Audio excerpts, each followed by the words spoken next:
El Lincoln Park Jewish Center y el Centro de Estudios Judíos Torah de Met del 311 Central Park Avenue de Yonkers, New York, presentan su programa Divrei Torah con el rabino Mani Viñas. Lo invitamos a visitar nuestro sitio web www.toratropical.com. Shalom.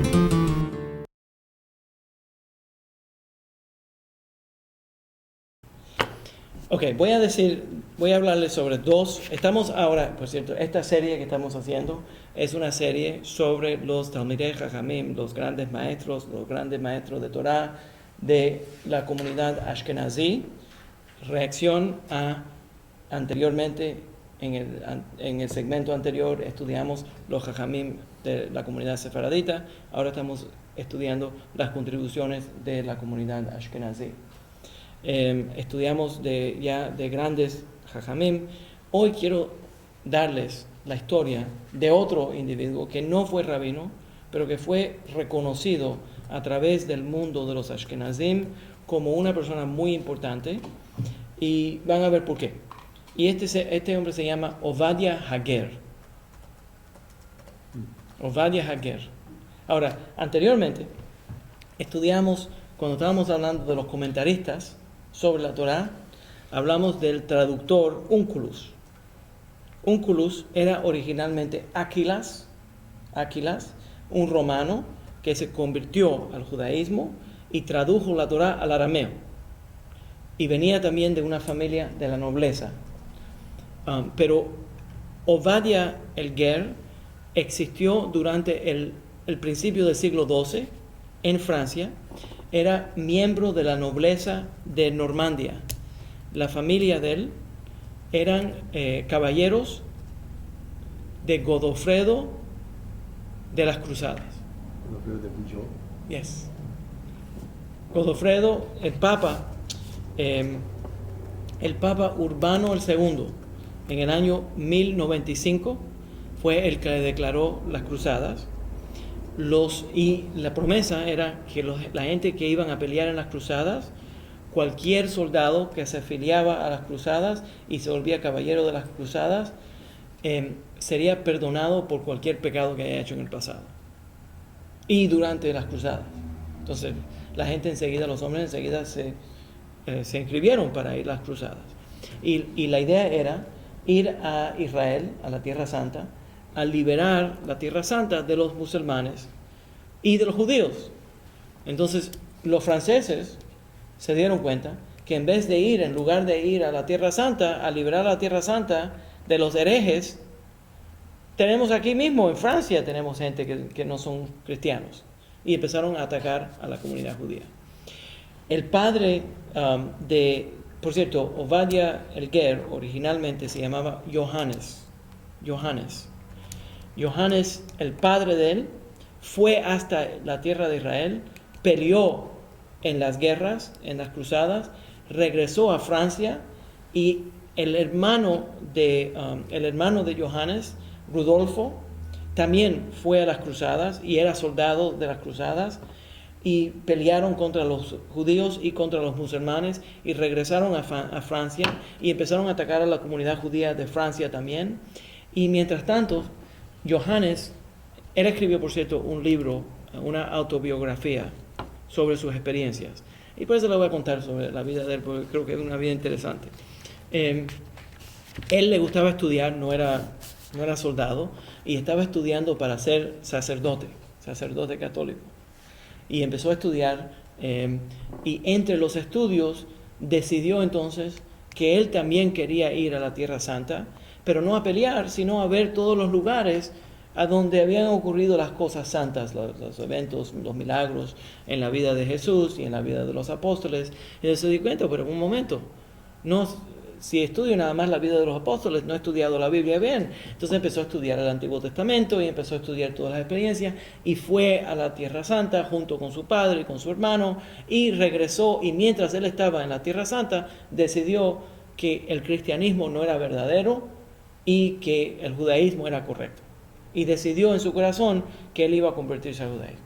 Regresaron a Francia, siguió estudiando, y entonces se enteró, cuando él estaba en Francia, se enteró que había un arzobispo, el arzobispo Andrea de París, en el año 1094, era arzobispo de París en Italia, se convirtió al judaísmo, siendo arzobispo de la Iglesia Católica.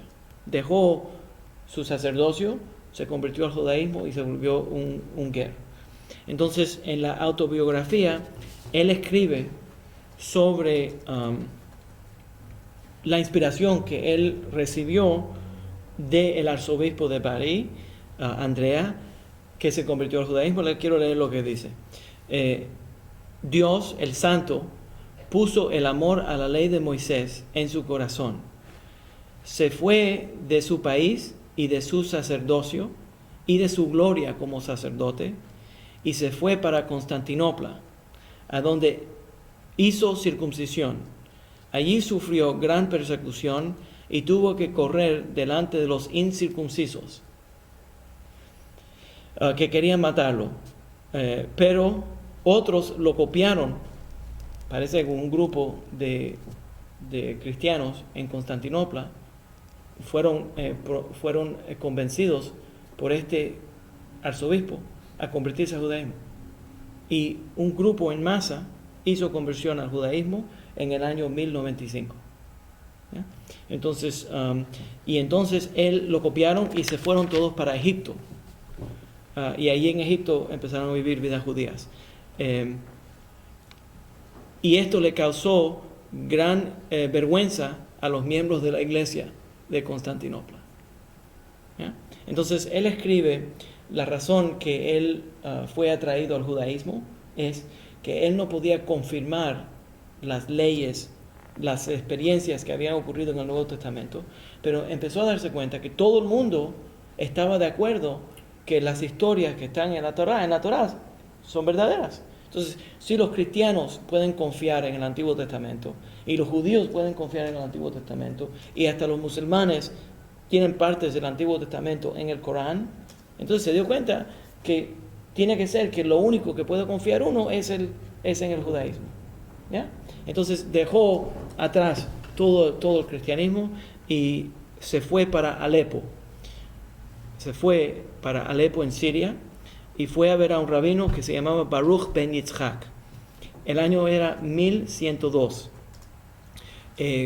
Habló con el rabino y el rabino le dijo, mira, y le explicó que él venía de la nobleza de Francia, de Normandía, y le explicó toda la situación que él había estado estudiando para el sacerdocio, y el rabino se puso muy nervioso, porque en ese tiempo Alepo todavía estaba bajo el control de los cristianos. Entonces, si él hace la conversión de este hombre, la vida de él estaría en peligro. Entonces, empezaron a estudiar Torah juntos, hasta que el rabino Baruch ben Yitzhak se sintió que esto no era una persona falsa y que verdaderamente quería convertirse, porque en esos tiempos habían habido algunas personas que habían entrado al judaísmo, se habían convertido y entonces habían aprendido y retornaron al cristianismo. Eran espías que habían entrado a la comunidad judía para aprender debilidades de la comunidad judía y entonces atacaron a la comunidad judía. Déjeme darle un ejemplo de esto. Existió una persona que se convirtió al judaísmo. Por cierto, y ahora van a entender por qué cuando alguien viene a convertirse al judaísmo, los rabinos, mucho cuidado. ¿Ya? ¿Por qué mucho cuidado? Porque estas cosas ocurrieron. Hubo un señor en la comunidad ashkenazí, cuando nosotros decimos Aleinu, hay una línea en el Aleinu que los ashkenazim sacaron del Aleinu. Shehem ishtahavim mehebel verarik. Los hasidim lo devolvieron y los sefaradim siempre lo mantuvieron. Pero los ashkenazim tuvieron que sacar una línea de esa oración que dice que en la oración básicamente le da gracias a Dios porque nosotros somos seguidores de la Torá y porque Dios nos escogió de entre todas las familias del mundo para nosotros seguir la Torá. y que nuestras oraciones siempre las ponemos al final. Y por cierto, la ponemos al final, el aleno, por las cruzadas, porque muchos judíos que fueron atacados por los cruzados decían el aleno cuando los cruzados venían a matarlo, para decir, aunque nos van a matar, nosotros estamos orgullosos de ser judíos. Entonces, ahora lo ponemos al final. Cuando Moshe está hablando con el pueblo judío y le dice, si ustedes entran a la tierra de Israel, o sea, no directamente, pero de esta forma lo dice, si entran a la tierra de Israel y no siguen, escuche bien, y no siguen lo que dice la Torá, van a ser sirvientes de gente que adoran a dioses de piedra y adoran a dioses de madera. ¿Quién es el dios de madera? La cruz. ¿Quién es el de piedra? Alá. Entonces, yo creo que el Naví, el Moshe, ya vio que iba a venir el tiempo que nosotros íbamos a ser exiliados por nuestros pecados y que íbamos a tener que vivir entre estos diferentes idólatras. Entonces, al final de la cosa es que, interesantemente, muchos ashkenazim no han conocido, al mundo europeo no entiende lo que es Islam. Y por eso se confunden y a veces llegan a esas conclusiones erróneas. Pero yo lo único que le recomiendo a Isaac es que venga muy a menudo a la sinagoga. Porque necesitamos mañana. Yeah.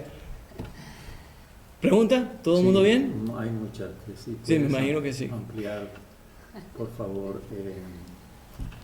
A ver, para comenzar. Se inició aquí un debate. Sí, formó un debate. No, es que se me quedó en la cabeza que me dijo que los judíos pueden entrar a la mezquita porque los musulmanes solo creen en un Dios. ¿Pero los cristianos también? Para comenzar. O sea, los cristianos creen en Jesús, en la Virgen, en este. Sí, pero ellos dicen que son 3 en 1. Que, como el aceite. Que algunos dicen que el judaísmo tenemos intermediarios porque pedimos por el mérito de nuestros patriarcas o rabinos, para comenzar. No, eso no es un intermediario. Eso es que el mérito, los mitzvot que hicieron nuestros, por cierto, el Rambam responde, no soy yo, el Rambam en los chuvot del Rambam directamente lo responde. Eso es que el mérito de ellos se una al mérito de nosotros. Entonces nosotros no estamos usándolo como intermediario. Y cuando nosotros decimos Elohei Abraham, Elohei Isaac, Elohei Jacob, no estamos diciendo que estamos orando a través de nuestros padres, estamos diciendo que estamos orando tratando de llegar al mismo nivel de entendimiento que Abraham, Isaac y Jacob llegaron. ¿Se entiende? Que es el mismo Dios que ellos conocieron. Entonces nunca hay un intermediario. Por cierto, hay que tener mucho cuidado con eso, porque hay ciertas personas que van a las tumbas de los rabinos pidiéndole que los rabinos sean intermediarios. Eso está mal también. Eso está mal también. Está mal también. De los que van a las tumbas a pedir. Está mal también. O el hecho del rabino No, pero Nachman, que dijo que en Rosh Hashanah quien sí, no, en su tumba él abogaría por ella. Esa es otra cosa. Pero él no está sirviendo, y hasta en ese caso, él no está sirviendo como un intermediario. ¿Ya? Él lo que está haciendo es uniéndose a la tefilá. Pero el creer que la única forma de llegar al Dios sería a través de esta cosa, eso es un intermediario. Esa línea que yo creo que está en el libro de Juan, esa línea que dice que nadie llega al Padre sino a través del Hijo, es absolutamente idolatría, avodah zará, completamente de acuerdo con la Torá. Si todo lo demás en el Nuevo Testamento estuviera bien y nada más está esa línea, le quita el valor completamente al Nuevo Testamento. Nadie que sigue el judaísmo puro puede aceptar el Nuevo Testamento por la línea que dice que nadie llega al Padre sino a través del Hijo. Eso es absolutamente avodah zará. I'm sorry, I don't mean to get excited. Y hablando de diosas, hablando de diosas, sí. Que dicen que la fiesta de Purim es un culto a Ishtar y Marduk. Es bobería. Ahora, pero déjame regresar un momento. Ahora que me acuerdo de bobería, voy a hacer, esto es un Freudian. Ok, sigue. ¿Una más? ¿Cómo siguen mi gente? Eso es tuyot, no le haga caso a esa bobería. Por ejemplo, Rabbi Meir Baal-Hanani. Sí, por cierto, yo estuve pensando en Rabbi Meir Baal-Hanani, esta gente que hacen una oración a Rabbi Meir Baal-Hanani para encontrar cosas que están perdidas. A mí no me gusta tampoco eso. No, esto y todo lo que van a los Sí, tipos de esto rabinos no es- para pedir que Yeah. se queden embarazados. Sí. Todo eso. Sí, el único que a mí me gusta, por cierto, es el rap de Hamuka. Ese rabo. ¿No sabes? Ah, culto lindísimo. Muchísimas mujeres que están solteras, que quieren encontrar un esposo, van a la tumba de, ahora se me olvida el nombre del Tana, en Hamuka, y dejan allí ropa interior. Ah, ¿Really? Pero yo creo que serviría. I wouldn't make it up. Tan sucia la mente no la tengo. Pero yo creo que deberían de mejorarlo. Yo creo que deberían poner su teléfono number, ponerlo ahí. Si te gusta, entonces el tipo viene, le gusta el nombre. ¿No crees? ¿Le gusta La llama, le gusta el tienes hambre, una pues, pareja. llama. Ya. No, eso tampoco a mí me gusta. Yeah. Adicionalmente, o sea, no es conveniente encender velas a los que han partido. No, eso no, ya es otra cosa. Eso no tiene nada que ver. Eso es simplemente el hecho de recordar Sí. la memoria, que es diferente. Sí. Sí, eso era básicamente. Ok, entonces déjenme contarles algo más relacionado a Obadiah el Ger. No sé si ustedes han oído el término Baba Maisa. Ahí, It's a Baba Maisa. Un Baba Maisa es, y yo lo usé el otro día, que yo soy experto en la Gemara de Baba Maisa, no Baba Metzia. Ok, en Baba Maisa, en Yiddish, es una bobería, un cuento que no es necesariamente válido, pero que es folclórico y que la gente se lo van pasando. ¿Ya? Es un Baba Maisa. Entonces, mucha gente traducen la palabra Baba como abuela, Masa, quiere decir un cuento de abuelas. Entonces se entiende que es un cuento folclórico y que la gente lo está pasando, pero que no necesariamente tiene fundamento. Pero hay otra forma de interpretar el Baba Maisa.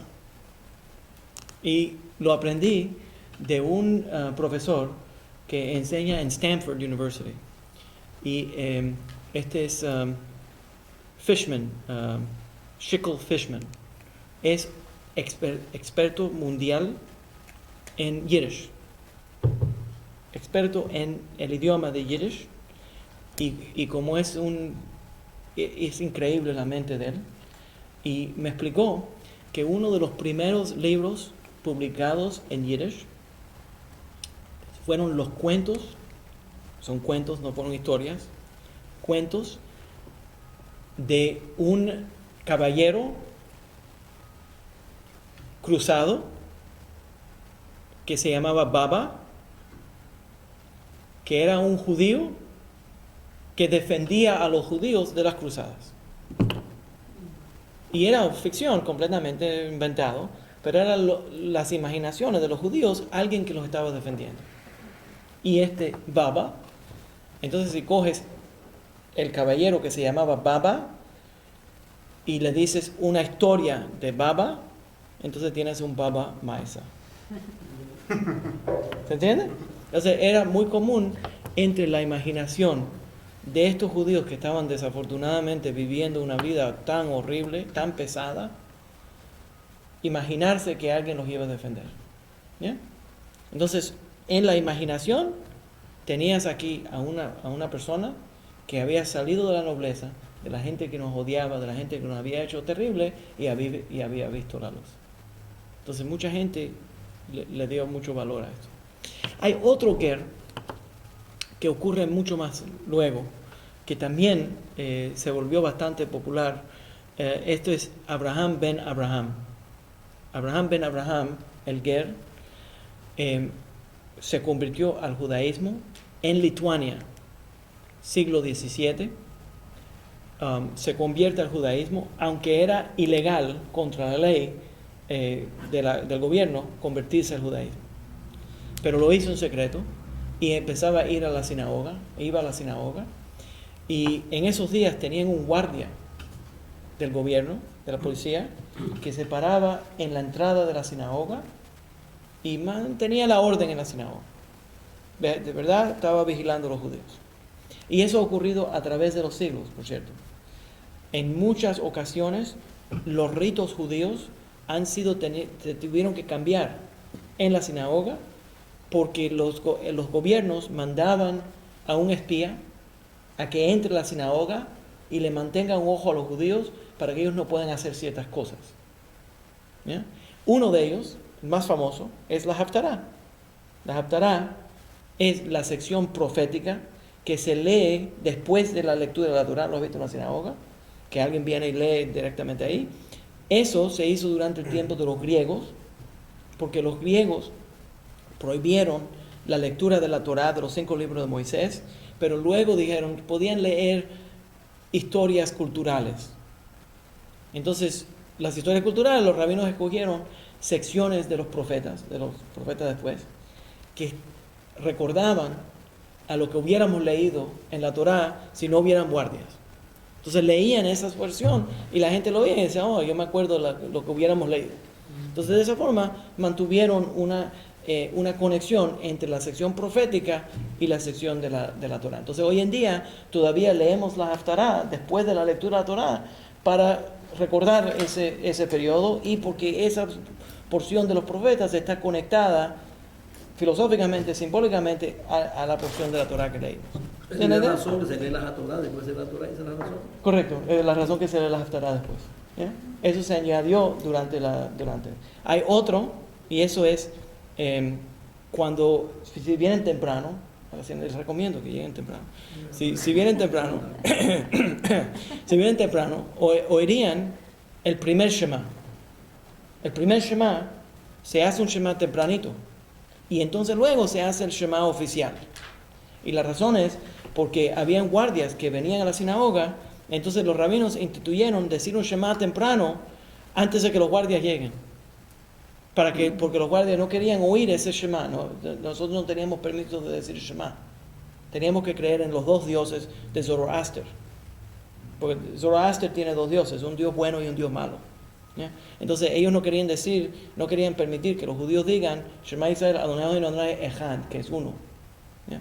Entonces, porque el Dios de nosotros hace cosas que son agradables para nosotros y que son desagradables para nosotros. Entonces es solamente uno, y es el mismo Dios. ¿Ya? Eso le complica la vida a los judíos, ¿no? Pues las cosas malas podríamos decir, ese es Satanás.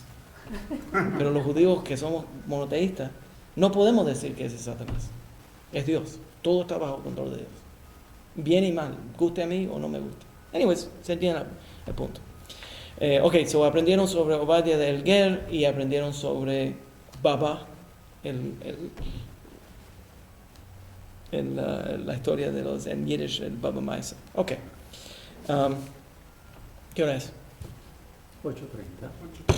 Tengo muchísimo tiempo para contarles sobre el Maharil. Entonces, ¿entiendes todo esto? ¿Ya aprendiste los caraítas también? Sí. Muy bien. No bad.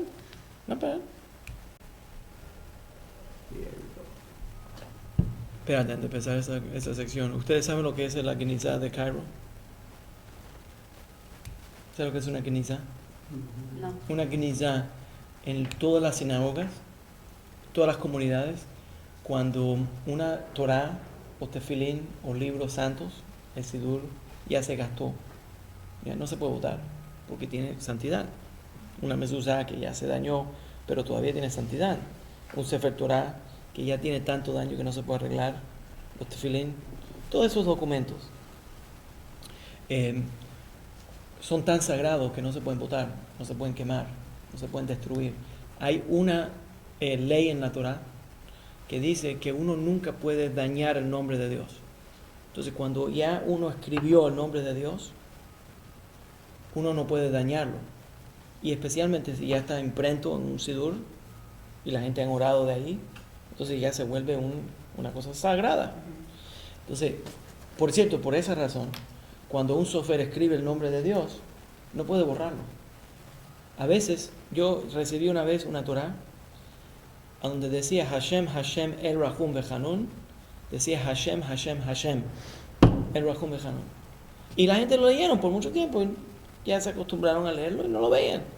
y lo recibí por otro problema que estaba en el DAF, ahí en esa página, en esa sección, y corté un parche, quité uno de los nombres y estiré Rahum. ¿Se entiende? Entonces hay que tener mucho cuidado con los nombres divinos. ¿Ya? Nunca se pueden votar. Entonces las sinagogas acostumbramos a tener un lugar, a veces una caja donde dice Shemot, nombres. Entonces no se puede decir el nombre divino, a menos que uno directamente el nombre divino, a menos que sea por estudio, ¿ya? Pero no se dice el nombre divino. Y cuando estamos orando, no decimos tampoco el nombre divino. Decimos Adonai. ¿Ya? Adonai quiere decir mi amo. Entonces, automáticamente cuando dices Adonai, estás refiriéndote a Hashem, pero no lo llamas por su nombre, pero también estás aceptando que Él es el que te manda. ¿Entiendes? Es mejor todavía. Y por eso mucha gente dice Hashem, ¿ya? El nombre. En lugar de decir el nombre, dicen el nombre. ¿Sí? Entonces hay que tener mucho cuidado con eso. Entonces, más todavía cuando algo está escrito.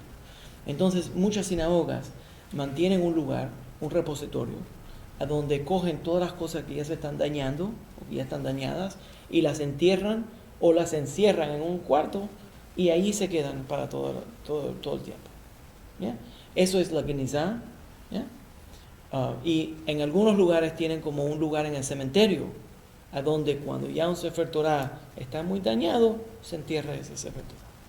¿Ya? Cuando el rabino de esta comunidad murió, yo tenía un Sefer Torah que estaba muy dañado y lo enterramos junto con él. ¿Ya? Muy común, ¿ya? En la comunidad ashkenazí. Pero si va a enterrar, tiene que ver a qué lugar lo va a enterrar. Perdóname. Que no es un lugar que vaya a ser profanado. Exacto, no tiene que ser un lugar sagrado, exactamente. Y la Genizá de Cairo fue un lugar que en una sinagoga en Cairo encontraron un repositorio que tenía muchísimos años, siglos de cosas guardadas, y entonces arqueólogos y personas que estudiaban la historia judía pudieron entrar a esa Genizá y lo usaron para grandes estudios. En Truth estaba ahí. Pero no mencioné.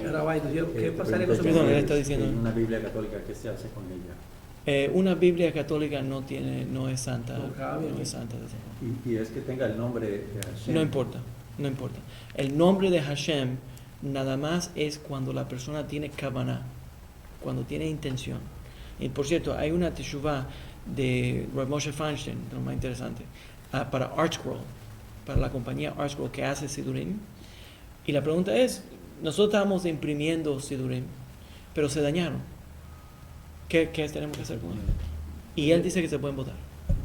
Y la razón que dice que se pueden votar es porque una máquina que lo hizo no tenía kavanah, y como nadie ha orado de este Sidur,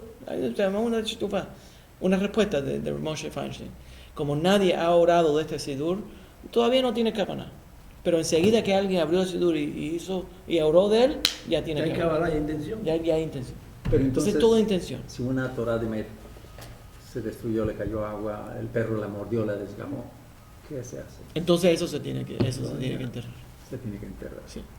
O guardar en un lugar que quede ahí. Correcto. Corriendo los talicatum. También. ¿Y se sabe el nombre de Dios o no? Sí, bueno, hay diferentes formas de pronunciarlo y hay discusiones de cómo pronunciarlo. ¿Y usted puede decirlo ahorita? No, ahora no te voy a decir el secreto. Yo sé que los Pero la verdad es que sí, se puede. La gente no entienden que cuando uno está estudiando Torah, que sí se puede decir Yahvé, Yahweh, Jehová, todos esos nombres se pueden decir porque ¿Ese es el nombre? es el nombre que normalmente se presenta en la Torah, pero se puede decir nada más para estudio, pero entendiendo que esa no es la forma de pronunciarlo. Hay una forma secreta de pronunciarlo, y esos nombres están mal pronunciados de todas maneras. ¿Y usted sabe la forma secreta? No, los Mekubalim dicen hay diferentes formas de expresarlo. Pero el nombre Jehová, ese grupo también, los testigos que usan el testigo de Jehová, right? Ese es el nombre, pero es mal traducido, mal pronunciado. Pero ese es el nombre que nosotros normalmente estamos tratando de evitar. Pero la halajá en el Shulchan Aruch dice que sí se puede mencionar cuando uno está estudiando. Entonces por eso que te respondo. De manera que- Pero déjame decirte el secreto de la palabra Yud-He-Vav-He, que es una palabra, Yud-He-Vav-He, es una palabra compuesta de Hayá, Jové y Yihye.